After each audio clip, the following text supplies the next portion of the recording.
Hello friends. आज मैं आपको बताऊंगा जिम कॉर्बेट की स्टोरी, जो मैन ईटर को उन्होंने मारे थे, चौगर टाइगर्स। दोस्तों, जो चौगर टाइगर्स थे ये 1925 से लेके 1930 तक एक्टिव थे। और जिम कॉर्बेट बताते हैं 1929 में ये काला आगड़ जो बंगलो था, फॉरेस्ट बंगलो, वहाँ आए रहने के लिए। काफ़ी पैदल चल के करीब 8500 फीट का अल्टीट्यूड था वहाँ का। और जब ये शाम को पहुँचे तो लास्ट विक्टिम जो था 22 साल का एक नवयुवक, उसकी दादी जिम कॉर्बेट से मिलने आई। तो दादी, जिनका कि ग्रैंडसन मारा गया था, आई अपना, उन्होंने पूरी दुख भरी कहानी बताई जिम कॉर्बेट को कि बिना किसी प्रोवोकेशन के टाइगर ने उनके ग्रैंडसन, जो कि उनका इकलौता रिलेटिव था इस दुनिया में, उसको मार दिया। हालांकि टाइगर को प्रोवोक करने की जरूरत नहीं पड़ती, टाइगर का तो काम ही है मारना, अगर वो मैन ईटर है तो। वो उन्होंने पूरी, फिर जब से बच्चा पैदा हुआ था तब से लेके बड़े होने तक की पूरी कहानी जिम कॉर्बेट को सुनाई। और उन्होंने बोला कि उनकी 3 भैंसें, जो काफ़ी मतलब फुली ग्रोन भैंसें थी, वो आप ले लें और एज ए बेट इसको यूज़ करें टाइगर को मारने के लिए, ताकि मुझे लगेगा कि मैंने भी बदला लिया, या टाइगर से बदला लेने में मेरी भी भागीदारी थी। जिम कॉर्बेट जानते थे कि उन भैंसों के उनके लिए कोई यूज़ नहीं है, क्योंकि जो एज ए बेट भैंसा यूज़ किया जाता है वो यंग, काफ़ी यंग सा किया जाता है। तो लेकिन उन्होंने सोचा अगर वो मना करेंगे तो इनको बुरा लगेगा और अच्छा नहीं होगा, तो इन्होंने रख ली। इन्होंने बोला कि 3 भैंसे नैनीताल से लाए हैं, पहले उनको इस्तेमाल कर ले, फिर आपकी भैंसे भी इस्तेमाल करेंगे। उसके बाद गांव के मुखिया और लोग जमा हुए और उन्होंने बताया कि 20 किलोमीटर दूर टाइगर देखा गया है, रिज के डाउन साइज में 20 किलोमीटर दूर टाइगर देखा गया, और उसने एक हस्बैंड वाइफ दोनों को मार दिया। जब उसने मारा तो करीब 10 दिन बीत चुके थे। तो 10 दिन के बाद के ट्रेल को फॉलो करना जिम कॉर्बेट ने ठीक नहीं समझा, कुछ मिलने वाला नहीं था। तब उन्होंने काला अगड़ से 10 किलोमीटर दूर डलकानिया एक गांव था, उन्होंने सोचा अपना हेडक्वार्टर्स वहां बनाएंगे। और वो डलकानिया गांव जो था, उस गांव से जहां पे वो हस्बैंड वाइफ को टाइगर ने मारा था, वहां से भी 10 किलोमीटर दूर था। जब गांव के लोग आने लगे तो ये मालूम चला कि टाइगर ने भी डलकानिया के आसपास के इलाके को अपना हेडक्वार्टर्स बनाया हुआ था। चौगर टाइगर्स ने करीब 64 लोग मारे थे। ये वो लोग थे जो एग्जैक्टली मार दिए गए थे। इसमें वो लोग शामिल नहीं थे जो पहले घायल हुए, बाद में कुछ दिन बाद मरे। और जब तक ये रिकॉर्ड बना उसके अलावा भी लोग मार दिए गए थे। तो ये नंबर कुछ कुछ आइडिया देता है कितने लोग मारे गए थे। 64 से कहीं ज़्यादा लोग मारे थे चौगर टाइगर्स ने। 1929 में जब डिस्ट्रिक्ट कॉन्फ्रेंस अटेंड करी जिम कॉर्बेट ने, तो उनसे वादा लिया गया कि वो टाइगर्स को मारेंगे। तो उन्होंने जिन टाइगर्स के लिए वादा किया था उसमें से चौगर टाइगर्स भी थे।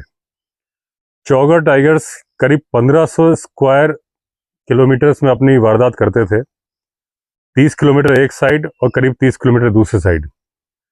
और जब इतना बड़ा इलाका ये कवर करते थे तो गांव वालों ने भी एक अनोखा तरीका अपनाया था कम्युनिकेट करने का, कि जब भी किसी अलग अलग छोटे छोटे गांव, हम गाँव अलग अलग फैले हुए थे, किसी भी गांव से पग मार्क से आइडिया लगता था कि टाइगर निकला है, तो दूसरे गांव को वो इन्फॉर्म करने के लिए क्या करते थे कि एक जैसे कोई बड़ी सी रॉक है या किसी ऊंचे घर की छत पे खड़े होके एक आदमी ऐसे चिल्लाता था, कोई ऐसे सीटी सी आवाज निकालता था। जब दूसरे गांव के लोग सुन लेते थे वहां से रिटर्न में आवाज देते थे, वो भी कोई करते थे। जब उनको 1 to 1 साउंड मिल जाती थी, उसके बाद वो चिल्ला के कि भाई यहाँ से टाइगर निकला है, ऐसा चिल्ला के दूसरे को इन्फॉर्म करते थे। और दूसरा तीसरे को पूरे में फैल जाता था कि भाई फलाने गांव से आज टाइगर निकला है। सब अलर्ट हो जाते थे किस डायरेक्शन में जा रहा होगा। दूसरा गांव भी इन्फॉर्म करता था, तो अगर एक गांव से दूसरे गांव में गए तो सबको मालूम चल जाता था यहाँ से यहाँ आया तो यहाँ जा सकता है। वो अलर्ट रहते थे इस मेथड के थ्रू। और जो गांव वाले थे उन्होंने अपने खेतों के काम से छुट्टी ले ली थी जिम कॉर्बेट के पास बैठने और उनसे बात करने, उनके एक्सपीरियंस सुनने के लिए। सबने घेरा जमा लिया था और उनकी सारी कहानियां सुन रहे थे। ऐसा कोई भी नहीं है, जिम कॉर्बेट बताते हैं, गांव में जिसने अपने सगे संबंधी को मैन ईटर के हत्थे न खोया हो। किसी न किसी रिश्तेदारी में मैन ईटर ने किसी न किसी को मारा था। कई ऐसे थे जिनके कि शरीर में नाखून के निशान थे, गले में चोट के निशान थे, जो मैन ईटर के चंगुल से बच के आ गए थे। और बोलते हैं कि वो कब्र में हालांकि यहाँ चिता होती है, लेकिन वो बोले कि वो निशान, मतलब उनका मतलब था कि मरते दम तक वो निशान मिटने वाले नहीं थे।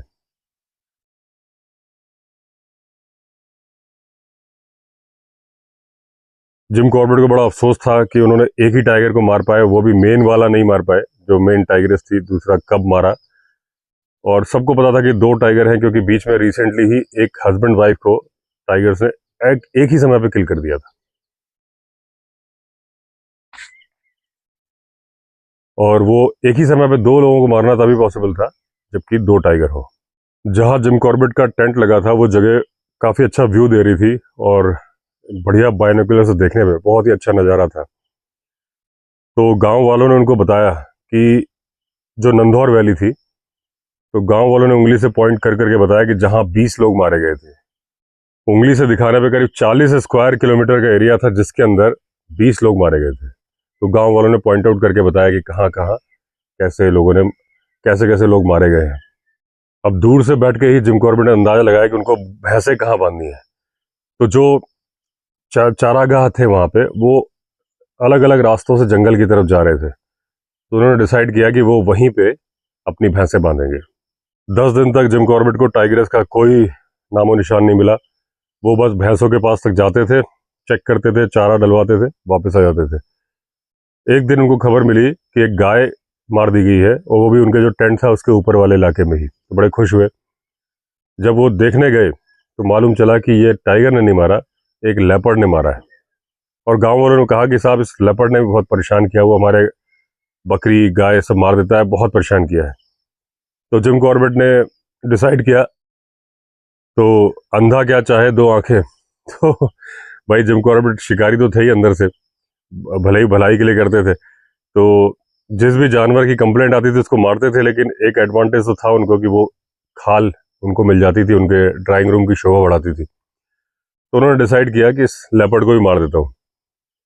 तो वो बैठे जहाँ शिकार का गाय मरी पड़ी थी, उससे थोड़ी दूर पे एक थोड़ी गुफा सी थी, वहाँ उनको शेल्टर मिल रहा था, वहाँ बैठे। उन्होंने कहा आज एक लेपर्ड आता है, इसको मारता हूँ। और ज़्यादा देर बैठना नहीं पड़ा, लेपर्ड सामने से उनको आता हुआ दिखाई दे रहा था। इन्होंने निशान लगाया, गोली मारने ही वाले थे, तभी बहुत ही बेचैनी से चिल्लाने की गांव से आवाज आई। तो इन्होंने लेपर्ड को गोली मारना छोड़ के ये खट से उस गुफा से बाहर निकल आए। जैसे निकले तो लेपर्ड तो सामने से आ रहा था, वो एकदम से चकरा गया कि ये कौन आदमी आया, तो वो एकदम से ग्राउंड में बैठ सा गया एकदम। फिर वो एकदम से वूफ साउंड करके उसी रास्ते से भागा जिससे वो आ रहा था। लेकिन ये जल्दी से थोड़ा आगे गए और फिर चिल्ला के बोले कि मैं आ रहा हूँ, जिस जिस तरफ से आवाज आई थी। और फिर ये उस तरफ को बढ़ गए। जब तक ये उस तरफ जा रहे थे, वो आदमी भागता हुआ आ रहा था बहुत तेजी से। और जब वो रुका, उसकी सांस उखड़ी हुई थी एकदम। जब थोड़ी देर बैठ के उससे सांस लेने लायक, बोलने लायक हुआ, तो उसने बताया कि एक औरत को टाइगर ने मार दिया है, टाइग्रेस ने। तो ये उसी तरफ गए, वहां देखा तो एक भीड़ लगी थी, सारे लोग इतने बिजी थे, ये आए, किसी को मालूम नहीं चला कि कॉर्बेट आए हैं। तो बहुत सारे सिरों के बीच में से उन्होंने देखा झांक के, तो एक मैरिड लड़की बैठी हुई है घायल। जब इन्होंने देखा तो वो लड़की अपना सिर ऐसे पीछे किए हुए थी, अपने हाथ पीछे को ऐसे टिका के बैठी थी सहारा देने के लिए। उसका ऊपरी कपड़े पूरे फाड़ दिए थे टाइगर ने, और खून जगह जैसे खून बाहर आ रहा था, और सिर्फ उसका सीना ऊपर नीचे सांस लेने के लिए जो जोर जोर से हो रहा था, और बाकी फिर ब्लड ही ब्लड था। सारे लोग घबराए हुए थे, उस लड़की को घेरा हुआ था। सबसे पहले जिम कॉर्बेट ने लोगों से कहा कि थोड़ा जगह साइड में दो, उसको खुली हवा आने दो। सारे लोग घटनाक्रम बताने लगे जिम कॉर्बेट को एक साथ ही। वो ये कि खुले ग्राउंड, ओपन एरिया था खेत के पास में, जहां सब लोग काम कर रहे थे, वहां टाइग्रेस ने अटैक किया इस लड़की के ऊपर, जहां इसका हस्बैंड भी काम कर रहा था सबके सामने। और जब अटैक किया तो सब लोग चिल्लाए जोर से। चिल्लाने से टाइग्रेस डर गई और उसको छोड़ के भाग गई। ये लड़की भी मरी हुई देख के सारे लोग छोड़ के भाग खड़े हुए गांव की तरफ। और ये कि जिम कॉर्बेट को बताना है। लड़की अकेली पड़ी रही। थोड़ी देर में लड़की को होश आ गया, वो किसी तरह से गिरते पड़ते गांव आ गई। तो गांव वाले बता रहे थे कॉर्बेट को कि साहब ये थोड़ी देर में ही मर जाएगी, उसके बाद इसकी बॉडी को हम वहीं रख देंगे जहां से लाए थे, ताकि आप शेरनी जिसको खाने आएगी तो आप निशान लगा के बैठ सकते हो और मार सकते हो। उसके बाद कॉर्बेट भीड़ में से जगह बना के गए, अपना सामान लेके आए, अपनी शर्ट फाड़ी जो कि काफ़ी ठीक थी, साफ थी उसमें। और इन्होंने गांव के लोगों को बोला कि एक कैंची लाओ उसके घाव को साफ करने के लिए। और कैंची, जब कैंची मंगाई गई तो गांव में केवल एक ही कैंची मिली। वो एक टेलर होता था जो कि मर गया था, और उसकी जो वाइफ थी, विडो थी, वो उस कैंची से आलू उखाड़ने का काम करती थी। तो बुरी तरह से जंग लगी हुई कैंची थी। ये चाहते थे उसके बाल काटे, क्योंकि बाल पे पूरे खून के थक्के जम गए थे। लेकिन जब इन्होंने जंग लगी कैंची देखी तो इन्होंने कहा कि भाई ये तो यूज़ हो नहीं सकती। अब इन्होंने घावों को साफ करने के लिए देखा तो घाव, दो बड़े कट तो सिर के पास में थे, एक आँख के पास में था, ब्रेस्ट में कट था, और हाथ के ऊपर भी कट था। यानी कॉर्बेट ने बताया कि उस लड़की ने अपने सिर को बचाने के लिए ऐसे हाथ रखा होगा, तब उसने कट मारा था। और एक बार जिम कॉर्बेट जंगल गए थे एक डॉक्टर को लेके ट्रैकिंग पे, और बड़ा डॉक्टर खुश हुआ था। उसने इनको 2 बॉटल लिक्विड गिफ्ट दिया था। ये बोला था कि इसको तुम हमेशा साथ में कैरी करना। पीले रंग का फ्लूइड था वो, जब भी तुम कहीं जाओ। तो वो इनकी जैकेट की इनर पॉकेट में पड़ा होता था। थोड़ा सा तो वो उड़ गया था, लेकिन बॉटल में 2/3 अभी भी था। तो उन्होंने जब घावों को साफ कर दिया, उसके बाद में जो सिर के घाव थे उस पर पूरी बॉटल उन्होंने उड़ेल दी, ठोक के एकदम एक एक बूंद तक निकल गई, बैंडेज करने के लिए, ताकि स्कैल्प पूरा वो जो 2 हिस्सों में बट गया था वो सही रहे। फिर उन्होंने बैंडेज बांध दिया। फिर लड़की को उठाया और उसे घर ले गए। वो एक कमरे का घर था, किचन था, पास में एक नर्सरी थी। पीछे पीछे जो गांव की लेडीज थी वो भी आई। उसके बाद उसके बच्चे को दूध वगैरह पिलाना था, जिम कॉर्बेट ने लेडीज के हवाले कर दिया, क्योंकि वो इसमें कुछ हेल्प नहीं कर सकते थे, वो बाहर आ गए। उसके बाद 10 दिन बाद करीब आखिरी बार जिम कॉर्बेट उस लड़की से मिले। जब उसके घर के सामने से निकल रहे थे तो दरवाजे पे बैठी थी और उसकी गोदी में बच्चा था। उसने स्माइल किया इनकी तरफ और ये बोली कि मैं बहुत खुश हूँ कि मेरी बहन जो उस दिन कैंची लाई वो गलत कैंची ले आई, क्योंकि उसे पता था कि जिम कॉर्बेट उसके बाल काटना चाह रहे थे और वो नहीं चाहती थी बाल काटे जाए। बोली उसका रीज़न भी था, बोली कि बाल काटना विधवा होने की निशानी मानी जाती गाँव में, तो वो नहीं चाहती थी। तो जिम कॉर्बेट ने थैंक्स बोला मनी मन में अपने दोस्त डॉक्टर को, जिन्होंने वो पीले रंग का फ्लूइड दिया था, और फिर उसको गुड बाय बोल के ये आगे बढ़ गए। मनी मन बोल रहे थे कि लड़की कितनी बहादुर है। अच्छा, जब वो लड़की पे अटैक हुआ था तो जिस टाइम पे जिम कॉर्बेट लड़की के घाव साफ कर रहे थे, उसका ख्याल रख रहे थे, तब तक लोगों ने बकरी का इंतजाम कर दिया था। तो बकरी वहीं बांध दी गई जहां पे उस लड़की पे अटैक किया। और जिम कॉर्बेट में आसपास में पेड़ देखे तो एक ओक का पेड़, बांझ का पेड़ मिला, काफी घना पत्तेदार पेड़ होता है। उसमें जिम कॉर्बेट बैठ गया, लेकिन बोले ऐसा पेड़ नहीं था कि उसमें कंफर्टेबल होकर बैठा जाए। सोने का तो दूर दूर तक कल्पना भी नहीं की जा सकती थी। और जो सीट उनको, जो ब्रांच मिली थी जहां पर प्रॉपरली बैठ सकते थे, जमीन से कोई बहुत ज़्यादा ऊपर नहीं थी। और इनको पता था कि टाइग्रेस को डिनर मिला नहीं है, क्योंकि शिकार हाथ से निकल गया है, तो बड़ी खूंखार है। रात भर बैठे रहे लेकिन टाइग्रेस नहीं आई। अब अगले दिन सुबह टाइग्रेस के निशान देखने की कोशिश की जिम कॉर्बेट ने। तो जहां लड़की को अटैक किया था उसके बाद जो जिस तरफ वो गई थी, जहां जानवर चढ़ते थे, काफ़ी दूर तक निशान मिले। फिर एक जगह काफ़ी हार्ड जमीन थी, वहां से फिर निशान नहीं मिले उनको। तभी जिम कॉर्बेट को खबर मिली कि एक गांव, जो डाक रनर्स होते हैं, जो डाक पैदल लेके जाया करते थे, कि लोहाली गांव में एक आदमी को टाइगर ने मार दिया है। वैसे तो 10 किलोमीटर डिस्टेंस है, लेकिन जंगल का एक शॉर्टकट है जो कि 5 किलोमीटर में पहुंचा जा सकता है। कॉर्बेट का सामान तैयार किया गया और फिर वो चल पड़े लोहाली की तरफ। काफ़ी खड़ी चढ़ाई चढ़ने के बाद जब जिम कॉर्बेट ने पूछा किसको मारा है क्या है, तो उनको ज़्यादा इन्फॉर्मेशन थी नहीं डाक रनर्स को। उनको बस ये बोला गया था कि कॉर्बेट साहब को खबर दे दो कि एक औरत मार दी गई है। रास्ते में जब चढ़ रहे थे तो एक पहाड़ के टॉप पे कुछ पेड़ लगे थे, वहां पे ये सांस सुस्ताने के लिए रुके जिम कॉर्बेट, और उन्होंने सुट्टा मारा। तो आसपास के एरिया, वो जो साथ वाले लोग थे उनको पॉइंट आउट कर रहे थे, तो एक वीरान सा मकान, खंडहर पड़े थे मकान के। इन्होंने पूछा ये किसकी है, तब उन्होंने बताया कि ये भूटिया की है। भूटिया जो मारी लोग थे, जो अक्रॉस द बॉर्डर आते थे यहाँ पे व्यापार करने के लिए, तो उसमें से गुड़ और नमक लेके एक वहाँ से एक व्यापारी आता था, गुड़ और नमक का व्यापार करता था। तो उसने इसको बनाया था कि वो अपना आराम कर ले, जब यहाँ आता है अपने जानवर सुरक्षित रख ले। तो एक दिन उसके जानवर नीचे चले गए और लोगों की फसल खराब कर दी, फसल खा ली। तो वो जब आए ऊपर लड़ने की, भाई क्यों तुम्हारे जानवर हमारी फसल खराब कर रहे, देखा तो कुत्ता जो कि जंजीर से बंधा हुआ था मरा पड़ा था।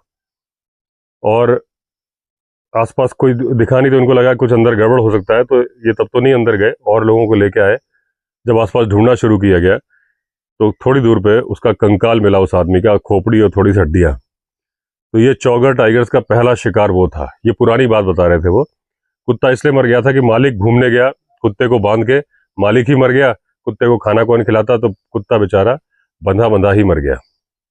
एक पॉइंट पे पहुंचे तो जहां लोगों ने बताया कि बस एक खड़ी चढ़ाई चढ़नी है और हम लोग उस पार पहुंच जाएंगे जहां से लोहाली गांव दिखता है। ये चलते रहे, लेकिन जिम कॉर्बेट को ऐसी फीलिंग आ रही थी कि कोई उनको देख रहा है, और बार बार। और ये जो फील आती है, ये पता नहीं कैसे आती है जंगल में। कॉर्बेट ने अपने कई उसमें एक स्टोरी में लिखा है, और मैंने भी, अगर आप मेरे पुराने सब्सक्राइबर हैं, आपने मेरे पुराने वीडियो देखे हैं, तो अभी जंगल में रिसेंटली ही जो कॉर्बेट के सीताबनी इलाके में मेरा एक वीडियो है, टाइगर की दहाड़ और हमारी दौड़, उसमें आप देखेंगे तो टाइगर हमें मिला था, मीन्स उसकी गुर्राहट सुनाई दी थी। और उसके पहले ही मैंने ये बोला था कि 100% टाइगर हमें देख रहा है, 200% ऐसा फील आ जाती है, मुझे भी लग रहा था। तो उनको, कॉर्बेट को लगातार लग रहा था कि कोई उन्हें देख रहा है। फिर उन्होंने अपने मन को समझाया कि यहाँ पे अब एक ही मैन ईटर बचा है, क्योंकि एक को तो ये मार चुके हैं, और उसने 3 मील दूर एक शिकार किया हुआ है, जो जिसके लिए जा रहे थे, वो औरत मारी थी। तो वो शिकार छोड़ के यहाँ आए, कोई लॉजिक नहीं बनता। लेकिन बार बार इनको लगता रहा, उनकी सिक्स सेंस बोल रही थी कि कोई देख रहा है, देख रहा है। तो उन्होंने फिर आदमियों को एक जगह बैठाया, बोलो सारे लोग एक साथ बैठो, मैं देख के आता हूँ। ये अपनी गन लेके पूरा ढूंढने गए, देखने गए, कहीं कोई निशान नहीं मिले। जहां इनके फुट मार्क थे, उन्होंने देखा कि टाइगर से उसके ऊपर आई थी क्या, वो भी नहीं मिला। लेकिन फिर भी सेफ्टी के लिए उन्होंने कहा सारे आदमी से आगे चलने के लिए, तुम लोग आगे आगे चलो, मैं पीछे चलता हूँ, क्योंकि टाइग्रेस पीछे से ही अटैक करती है, टाइगर या टाइग्रेस। और जब ये चल रहे थे तो इनका जो उंगली थी वो बंदूक के सेफ्टी लॉक पे थी, कि जैसे ही उनको आहट होगी खटाक से ये सेफ्टी लॉक हटाएंगे और उसको निशाना बना लेंगे। अब जैसे ही लोहाली गांव के पास पहुंचे तो इनके जो 7 लोग आए थे इनको छोड़ने, बोले साहब हम वापस जाएं। तो अंदर ही अंदर जिम कॉर्बेट बहुत खुश हुए, क्योंकि इनके दिमाग में टेंशन था पूरे टाइम, जब इनको लग रहा था कि हम फॉलो हो रहे हैं, तो इनको था कि इतने सारे लोगों की जान मेरे जिम्मे है। तो उन्होंने कहा कि जब ये चले जाएंगे तो सिर्फ मुझे अपनी जान का ख्याल रखना पड़ेगा, अभी मुझे इतने सारे लोगों का ध्यान रखना पड़ रहा है। तो उन्होंने कहा हाँ अब चले जाओ। गांव का जायजा लिया तो एक बहुत ही फ्रेश वाटर स्प्रिंग था जिससे गांव की सप्लाई जाती थी। उसके पास गए तो जो गीली जमीन थी वहां पर इनको फ्रेश टाइग्रेस के पग मार्क मिले। अब जब ये पग मार्क मिले तो गांव की तरफ से ही आ रहे थे, तो जिम कॉर्बेट को जो पूरे रास्ते लग रहा था कोई उनको देख रहा था, तो वही फील जो ये अभी हटा चुके थे दोबारा आ गई। ये समझ गए कि टाइग्रेस वही है, ये फ्रेश पग मार्क है, मतलब अभी ही थी यहाँ पे, इसका मतलब यही टाइग्रेस उनको देख रही थी। लेकिन उन्होंने सोचा ऐसा कैसे हुआ, क्योंकि उस शेर अपने शिकार को छोड़ेगा नहीं जो पड़ा हुआ। तो उनको लगा कि जरूर उसके शिकार के साथ कुछ वो हो गया है, कोई खींच ले गया जानवर या कुछ हुआ है। तो ये कह रहे हैं जहाँ वे जा रहे हैं उसको घात लगाने, अब कोई फायदा होगा नहीं, कि उसका शिकार निकल गया है, तभी ये शेरनी यहाँ वहाँ घूम रही है। अब जब इन्होंने लोहाली गांव की तरफ बढ़े तो 4-5 घर का एक छोटा सा गांव था, उसमें से एक घर के बाहर भीड़ लगी हुई थी। जब जिम कॉर्बेट को आते हुए लोगों ने देखा तो उसमें से 3-4 आदमी आगे आए। एक वृद्ध आदमी थे, उन्होंने कॉर्बेट के पैर छुए और बोले साहब इसको, मेरी बच्ची को बचा लो, यही एक मैं इकलौती मेरी रिश्तेदार है जो कि एक विधवा है। उसकी स्टोरी ये थी कि वो अपना लंच तैयार करने के लिए लकड़ियां ढूंढने गई थी जंगल में, करीब घर से 150 मीटर दूर ही गई होगी, और तभी उसके चिल्लाने की आवाज़ सुनाई दी। जो कुछ लेडीज वहां पे कपड़े धो रही थी एक स्ट्रीम में, और उन्होंने जो देखा तो एक टाइगर एक इस लड़की को लेके गायब होते, झाड़ियों में गायब होते एक ग्लिम्स नजर आया। ये चिल्लाई और वहां से भाग के आ गई। गांव वालों ने भी हिम्मत नहीं हुई कि ढूंढने जाएं। गांव वालों ने भी चिल्लाया दूसरे गांव को, जो अपना उनका मेथड था चिल्लाने का, कुई करके उससे मैसेज पास किया, तो वो मैसेज पास होके कॉर्बेट के पास आ गया था। लेकिन थोड़ी देर में ही क्या हुआ कि वो जो लेडी जिसको कि टाइग्रेस ने पकड़ा था, अपने आप घिसटती घिसटती घर वापस आ गई। अब उस लड़की ने जो स्टोरी बताई कि वो, उसको एकदम एक टाइग्रेस सामने खड़ी दिखी, जब वो उसके ऊपर कूदने ही वाली थी, वो कूदे उसके पहले इसने नीचे छलांग लगा दी नाले की तरफ, और ये छलांग लगा के हवा में ही थी कि उसने कैच कर लिया, हवा में ही टाइग्रेस ने। उसके बाद इसको कुछ याद नहीं है।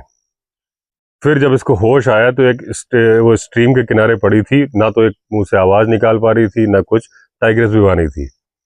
फिर ये अपने कोहनी और घुटनों के बल पे घिसटते घिसटते घर आई है। अब जिम कॉर्बेट बोलते हैं कि उस लड़की की जो कंडीशन थी, मैं आप लोगों को बताने की स्टोरी में हिम्मत भी नहीं कर सकता कि उसको डिस्क्राइब करूं, इतनी बुरी तरह से वो घायल थी। और बोले अगर मैं क्वालिफाइड डॉक्टर होता तो मैं क्या करता, मेरे पास तो सिर्फ पोटाश है, पोटेशियम परमैंगनेट है, जो घाव साफ करने के लिए यूज़ होता है। तो बोला उससे मैंने घाव साफ किया, जो थक्के थे खून के वो साफ किए। एक बिना वेंटिलेशन का कमरा जिसमें कि ऑलरेडी इस घाव में सेप्टिक बन चुका होगा। केवल राहत की बात यह थी कि वो औरत पूरी तरह से होश में नहीं थी, वरना तो बुरी तरह से चिल्ला रही होती। आधी बेहोशी में थी वो औरत। बोले साफ करके मैं बाहर निकला, उसका फादर मेरे पीछे पीछे आया।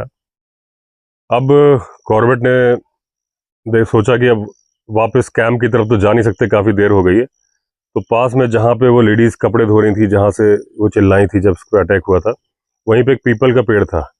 पीपल के पेड़ के पास में एक चबूतरा बनाया गया था धार्मिक फंक्शन वगैरह करने के लिए। तो वहाँ पे बैठे, इन्होंने कपड़े उतारे, स्ट्रीम में नहाए, टॉवेल थी नहीं, हवा चल रही थी, हवा में ही जब इनका शरीर सूख गया तब इन्होंने कपड़े पहने और पीपल के पेड़ के किनारे बैठ के ही आराम किया। फिर ये जगह देखने लगे रात को कि कहाँ पे शेल्टर लिया जाए, क्योंकि ये कह रहे थे भाई कि वो कमरे जो इतने गर्म है, जहाँ पे ठीक से सांस भी नहीं आ रही, वहाँ तो ये सो नहीं सकते। तभी इनको गांव से औरतों के रोने की आवाज़ आई। तो ये समझ गए कि वो जो लेडी थी उसकी मुश्किलें अब दूर हो गई हैं, उसको आज़ादी मिल गई है, वो जो तकलीफ में थी। सुबह जब ये जा रहे थे घर के पास से, तो लोग दाह संस्कार की तैयारी कर रहे थे। अब जब ये अटैक हुआ तो ये कॉर्बेट समझ गए कि ये बूढ़ी शेरनी, बूढ़ी टाइग्रेस जो है, अपने बेटे पे, अपनी बेटी पे डिपेंडेंट थी किल करने के लिए, क्योंकि जिस तरह से छूट गई थी लेडी, वो बच के वापस आ गई थी। 100 अटेम्प्ट जब मैन ईटर टाइगर करता है तब शायद एक इंसान बच के निकलता है, लेकिन ये समझ गए थे कि ये बूढ़ी शेरनी इतनी केपेबल नहीं है शिकार करने के लिए।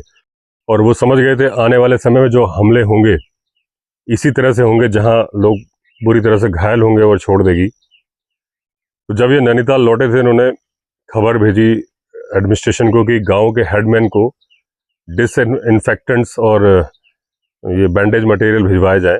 तो वो सरकार ने बात मान ली थी, और जब ये दोबारा लौटे तो देखा तो सारा आ गया, और डिस्ट्रिक्ट जो आसपास के हॉस्पिटल से, तो इन्हें बड़ी खुशी हुई कि काफ़ी जानें बचाई जा सकी। अब जहाँ मैं बैठा हूँ धूप आ गई है, तो पोजीशन चेंज करता हूँ। अब डलकानिया में रहने के बाद में एक सैटरडे को जिम कॉर्बेट ने अनाउंस कर दिया कि मंडे को अपने घर चले जाएंगे, क्योंकि वो पिछले 1 महीने से मैन ईटर के इलाके में थे, और पेड़ पर सोना, रात रात भर ठीक से नहीं सोना, ज़मीन पर चलते वक्त भी हर वक्त अलर्ट रहना, इससे उनके बोले दिमाग पे असर आ रहा था, उनकी नर्व्स पे असर आ रहा था। तो मतलब अपने हेल्थ को ध्यान में रखते उन्होंने डिसीजन लिया था कि वो घर जाएंगे। जब ये बात गांव वालों ने सुनी तो बार बार उन्होंने बोला, साहब अपना आप डिसीजन चेंज करो, ऐसा कैसे हम मैन ईटर के साथ रह रहे हैं। तो कॉर्बेट ने बोला चिंता मत करो, मैं बड़ी जल्दी ही थोड़ा सा रिलैक्स हो जाऊं घर जाके, मैं जल्दी ही वापस लौटूंगा। अगले दिन डलकानिया गांव के मुखिया आए, बोले साहब आप जा रहे हो तो कुछ हमारे लिए शिकार कर दो। तो ये बड़े खुश हुए, बोले हाँ क्यों नहीं। तो ये अपनी .275 की राइफल के साथ निकल गए नंदौर रिवर वैली की तरफ, जहाँ पे कुछ घोराल मिलते थे, मतलब चरने आते थे। तो इनके साथ जो गांव वाले अकम्पनी कर रहे थे, उसमें से एक गांव वाला ऐसा था जिसका कि पूरा चेहरा मिस एक तरह से चेहरा पूरा खराब हो गया था, और वो टाइगर के हमले में खराब हुआ था। तो उस आदमी ने अपनी कहानी सुनाई उनको, जिम कॉर्बेट को, कैसे उसको टाइगर ने अटैक किया था। तो बोला साहब जो आप वो चीड़ का पेड़ देख रहे हैं, पाइन ट्री, जिसके पास में एक चट्टान है, ये बोला हाँ देख रहा हूँ। बोले उसके पास ही टाइगर ने मुझ पर अटैक किया था। एक ग्रासी स्लोप है जिसके ऊपर कोई भी गाँव वाला अपने पैर जमा नहीं पाता, पैर रखेगा तो फिर नीचे लुढ़क जाएगा, ये कंडीशन थी। तो उसके पास ही अपने 8 साल के बच्चे के साथ में घास कलेक्ट कर रहे थे जानवरों के लिए। जब वो घास का गट्ठा बना रहे थे, तभी टाइगर ने इनके ऊपर छलांग लगा दी। ये नीचे गिर गए, टाइगर इनके ऊपर, बोले चेस्ट टू चेस्ट, टाइगर ये साथ में थे। तभी इन्होंने ऐसे हाथ से एक उसके ओक के ओक के पेड़ की जड़ या कुछ टहनी पकड़ ली, जिससे इनको होल्ड मिल गया। टाइगर ने इनका चेहरे को दबाया हुआ था, मतलब पूरा एक दांत उनकी आंख के पास में और यहाँ गर्दन में, यहाँ चिन पे दबाया हुआ था। इस हिस्से को क्रश कर रहा था, हड्डियां टूट रही थी। बोले पेन बर्दाश्त के बाहर था। लेकिन तभी मुझे आइडिया आया कि अगर मैं इस लकड़ी को टाइटली पकड़े रहूं, क्योंकि मेरे पैर फ्री हैं, तो मैं टाइगर को धक्का दे सकता हूं। तो उन्होंने अपने पैर टाइगर की बेली में, पेट में लगाए और उससे तेजी धक्का मारना शुरू किया। और उनका जो एक हाथ फ्री था, उससे टाइगर के चेस्ट पे घूंसे मारने शुरू किए। जब जोर से ताकत लगाई तो टाइगर के पैर उखड़ गए। और क्योंकि वो ढाल ऐसी थी कि उससे नीचे जाता, टाइगर इनको साथ में लेके जाता अगर इन्होंने वो ओक के पेड़ को ना पकड़ा होता। तो टाइगर लुढ़कता वो नीचे चला गया और ये बच गए। उनका लड़का जो 8 साल का था, इतना डर गया था कि वो कहीं पे हिल नहीं पा रहा था। मीन्स ना वो भाग पाया। जड़वत जो जनरली टाइगर के अटैक पे होता है कि आदमी बिल्कुल फ्रीज हो जाता है, वो हो गया था। टाइगर जब चला गया तो उसका कपड़ा लिया उन्होंने, अपने सिर पे बांधा जहां से खून आ रहा था, उसके कंधे पे सहारा लेके ये गाँव आए। घर पे आके अपनी वाइफ से बोला कि जितने मेरे दोस्त यार हैं सबको बुला लो, मैं मरने के पहले सबको आखिरी बार मिलना चाहता हूँ। जब उनके दोस्त वगैरह सब आए तो सारे मिलके एक चारपाई पे इनको अल्मोड़ा, जो कि करीब 50 मील दूर था, इलाज के लिए लेके जाना चाहते थे। लेकिन इन्हें पता था कि इनका वक्त आ चुका है। तो ये बोले जहाँ मैं पैदा हुआ, जहाँ मैं पला बढ़ा, मैं वहीं मरना चाहता हूँ। तो उनको एक जगह रखा गया, उन्होंने पानी मांगा। जब वो बोले मेरा सिर फटा जा रहा था दर्द की वजह से, जब पानी पिया तो पानी गर्दन में जो शेर के दांत गड़ने से छेद हो गया था, उससे बाहर आ गया। तो बहुत कंफ्यूजन था, कुछ समझ में नहीं आ रहा था। समय बीतता गया, ये सोचे कि मैं आज मरने वाला हूँ, कल मरने वाला हूँ।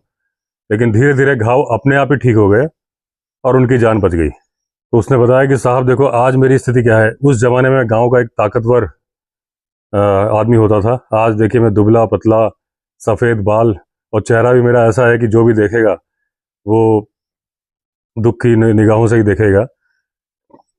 और बोले साहब मेरी ये स्थिति है, और जो मेरा दुश्मन है जिसने मेरी ये हाल किया, आराम से जंगल में घूम रहा है, आज भी शिकार कर रहा है। लोग बोलते हैं वो टाइगर है, लेकिन मैं कहता हूँ साहब वो टाइगर नहीं है, एक दुष्ट आत्मा है। और जो कि जब उसको आदमी के खून की ज़रूरत होती है तो वो शिकार करता है। वो नर पिशाच, वो मीन से पिशाच है, उसके अब एक दुष्ट आत्मा है जो घूम रही है। और बोले साहब लोग बोलते हैं कि आप साधु हो, जिम कॉर्बेट के लिए उन्होंने बोला आप साधु हो। लोग बता रहे हैं कि 3 दिन और 3 रात जंगल में थे, आपका कोई कुछ नहीं बिगाड़ पाया, क्योंकि साधु की जो आत्माएं रक्षा करती हैं वो ज़्यादा ताकतवर होती हैं जो दुष्ट आत्माओं से। तो एक आत्मा आपकी भी रक्षा कर रही है क्योंकि आप साधु हो।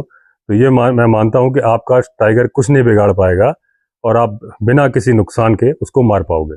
कॉर्बेट ने बोला जो इस आदमी जो ये शेर से घायल थे, इनका जो बॉडी स्ट्रक्चर देखो तो ये आदमी कल्पना कर सकता है कि जब ये जवान रहे होंगे तो कितने पावरफुल रहे होंगे, क्योंकि टाइगर को अपने पैर के धक्के से उखाड़ फेंकना एक आम आदमी के बस की बात नहीं है। और इन्होंने किया और अपने जबड़े को भी मुक्त कराया। तो इनकी ताकत का अंदाज़ा भी इनके बॉडी स्ट्रक्चर से कॉर्बेट ने लगा लिया था। अब ये जो इंसान थे जिनको शेर ने घायल किया था, इनके पास एक बहुत बढ़िया कुल्हाड़ी थी, इन्होंने पॉलिश वॉलिश की थी। ये बोले साहब मैं आपका गाइड बन के चलना चाहता हूँ, जो आप शिकार पर जा रहे हो। तो ये बोले चलो। तो बोले काफ़ी ऊबड़ खाबड़ रास्तों से हम चल रहे थे, मैं थक जा रहा था, वो नहीं थक रहे थे। और जब हम रुकते थे एक जगह पे, वो रुकते थे सांस लेने के लिए। तो कॉर्बेट बोलते हैं कि मैं अपने आप को थैंकफुल समझ रहा था कि मैं उनसे कंप्लीट कर पा रहा हूँ। अब जब ये घोराल के शिकार के लिए गए थे तो इन्होंने अपने टेंट से कई सारे घोराल चढ़ते हुए देखे थे। उसके बाद एक इनको नज़र आया, इन्होंने जैसे ही शॉट मारा, शॉट मिस हो गया। उसकी आवाज़ से दूसरा एक घोराल जो पास में ही था, उसने इतनी लंबी छलांग मारी कि बोले कि ऐसा एक घोराल या उसका बड़ा भाई थार, हिमालयन थार, कर सकता था।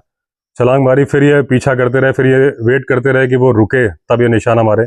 दौड़ते रहते एक जगह रुका, इन्होंने अपनी .275 से निशाना मारा, उसको लगा, वो लुढ़कता गया। लुढ़कते लुढ़कते करते करते एक जो जानवरों का रास्ता था, एनिमल ट्रैक था, वहाँ पे गिर गया। ये जो छलांग लगाना, दौड़ना, गिरना, ये जो इन्होंने देखा, तो जिम कॉर्बेट बोलते हैं ऐसा अपने शूटिंग करियर में मैंने दूसरी बार ही देखा था। इसके पहले भी एक बार ऐसा ही किस्सा हुआ था। उस टाइम पे लेपर्ड था जो ऐसा गिर रहा था, लुढ़क रहा था, तो उनको वो वाला इंसिडेंस याद आ गया। जब तक कॉर्बेट उस घुराल के पास तक पहुंचते जो मर गया था, एक हिमालयन ब्लैक बेयर झाड़ियों से निकल आया। और जैसा कि मैंने बताया कई बार आपको कि भालू ओमनिवोरस होते हैं, कुछ भी खाते हैं, फल फ्रूट खाते हैं, लेकिन मांस मिल जाए तो वो भी खाते हैं। तो वो उस घुराल के ऊपर पहुंच गया, अपनी नाक लगाने लगा उसको। जिम कॉर्बेट दूर से देख रहे थे, उन्होंने शॉट मारा। बोलते हैं थोड़ा जल्दीबाजी में शॉट मार दिया, तो उसकी छाती में लगने की जगह उसके पेट में लगा। और भालू को लगा कि ये जो गन शॉट लगा इस घुराल ने मारा है, तो उसने गुस्से से उसको उछाल दिया घुराल को, और उछलते हुए एक साइड चला गया। नीचे से जब दौड़ के जा रहा था तो जिम कॉर्बेट के पास केवल एक गोली बची थी, वो उन्होंने मारी, वो भी निशाना नहीं है, और वो उसके पिछले हिस्से को आर पार करती हुई निकल गई। अब जब आदमियों ने वो घुराल अपने कब्जे में ले लिए तो जिम कॉर्बेट ब्लड ट्रेल ढूंढने निकले जो भालू के निशान थे खून के। लेकिन खाली राइफल के साथ जाना बड़ा खतरनाक था, क्योंकि कॉर्बेट भी बताते हैं कि भालू बहुत ही बैड टेम्पर्ड होता है, और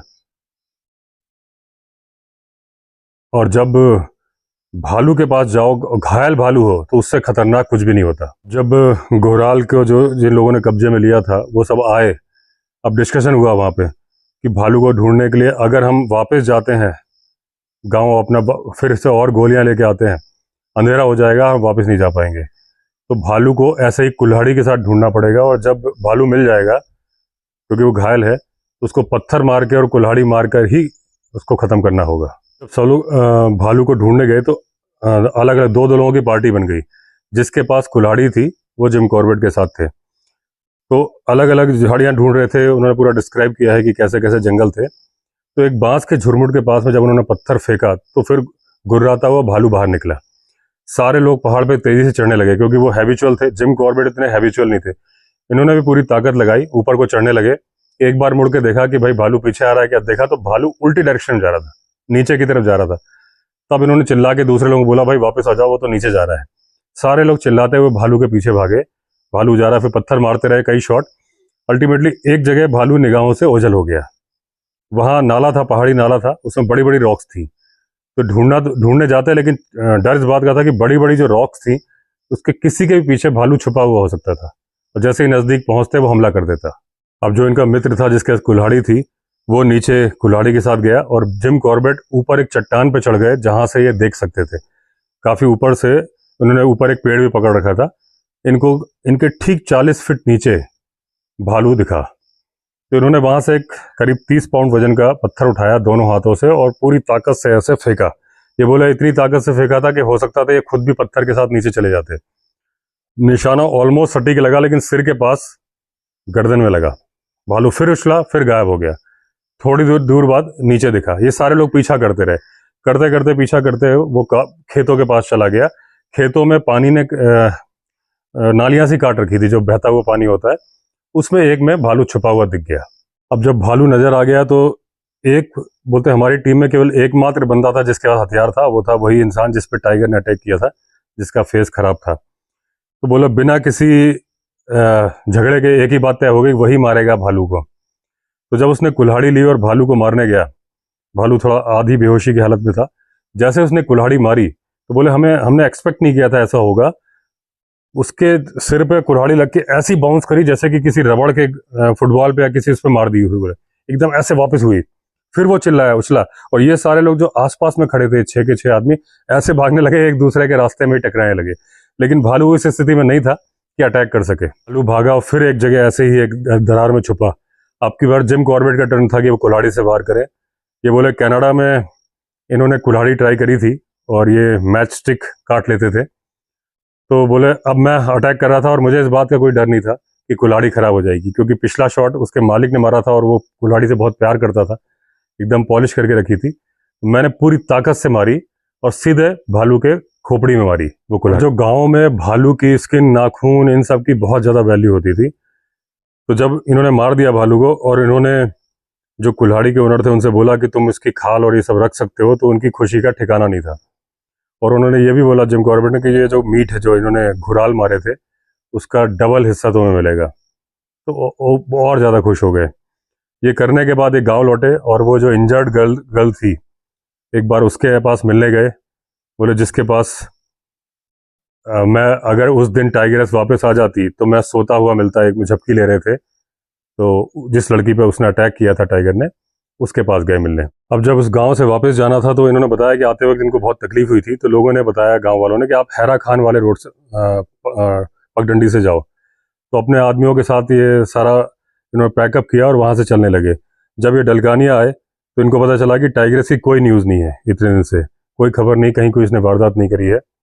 ये थोड़ा परेशान भी हुए, फिर आगे कंटिन्यू करते रहे। आगे एक जगह पे जिम कॉर्बेट जा रहे थे जहाँ पे एक इनको पूल सा दिखा पानी का, जहाँ सांबर वगैरह पानी पीते थे। तो जब ये वहाँ पहुंचे तो इनको वहाँ पे फ्रेश पग मार्क मिले टाइग्रेस के, और बिल्कुल ताजे ताजे थे। यानी कि जब ये आ रहे थे तो इनको टाइग्रेस ने, जो कि पानी पीने जा रही थी, देख लिया था और वो कूद के दूसरी तरफ चली गई। तो इनको बड़ा अफसोस हुआ कि अगर ये थोड़ा सा सावधानी बरतते, जितनी सावधानी ये अपने पीछे की तरफ बरत रहे थे, क्योंकि इनको पता था टाइगर पीछे से हमला करता है, अगर ये थोड़ा ध्यान आगे भी दे देते तो ये टाइग्रेस जब उनको देख पाती उसके पहले देख लेते और उसको मार सकते थे। तो इन्होंने सोचा कि टाइग्रेस ने इनको देख लिया है और वो देख रही है कि ये अकेले हैं उस टाइम पे, तो टाइग्रेस यही सोचेगी ये पानी पीने जा रहे हैं, और जब ये पानी पियेंगे टाइग्रेस इन पे हमला करने की कोशिश करेगी। तो उन्होंने ऐसे दिखाया कि जैसे ये टाइग्रेस की प्रेजेंस से अनअवेयर हैं। उधर गए, 2-3 बार खांसा, पानी पिया, फिर एक चट्टान में पीठ टिका के सिगरेट पी।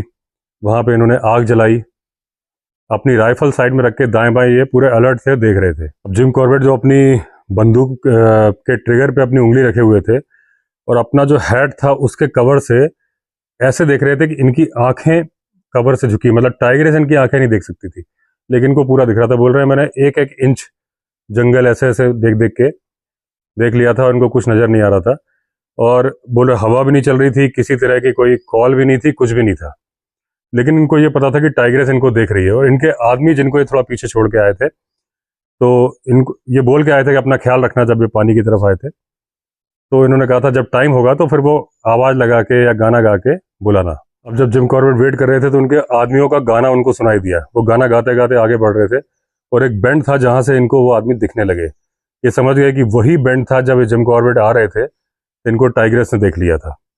अब ये लोग ज्वाइन हो गए साथ में, फिर आगे बढ़ने लगे। अब ये हैरा खान फॉरेस्ट रेस्ट हाउस की तरफ बढ़ रहे थे तो आगे इनको एक जगह आई जहाँ पे एक आदमी बैठा हुआ था और उसकी भैंसें चर रही थी। तो इन्होंने सोचा यहाँ अब नाश्ता कर लिया जाए। तो उन्होंने उस आदमी से पूछा कि पानी कहाँ मिलेगा, तो उसने इशारे से बताया कि नीचे आपको पानी मिल जाएगा।